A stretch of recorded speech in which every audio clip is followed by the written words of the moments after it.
Welcome to Penrose Learning, where we make understanding easy.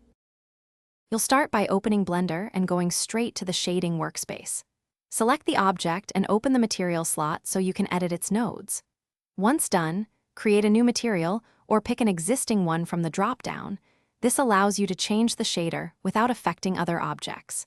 Make sure Material Preview is active so you see changes live. You're ready to work with the node editor. Keep the principled BSDF visible as your main entry point. Now you'll modify and connect nodes to alter the material's appearance. Add an image texture node and connect its color output to the principled BSDF base color, setting color space to sRGB for albedo. For surface detail, add a normal map node and feed a non-color texture into it.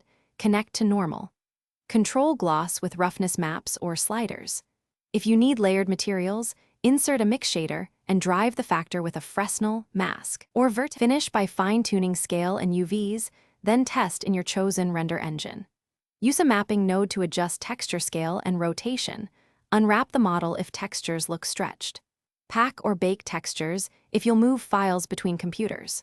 Render a quick preview at final settings to confirm lighting and roughness behave as expected.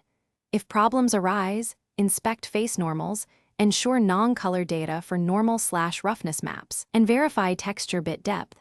Those steps fix most visual artifacts. Thanks for watching. If this was helpful, leave a like and consider subscribing. See you next time.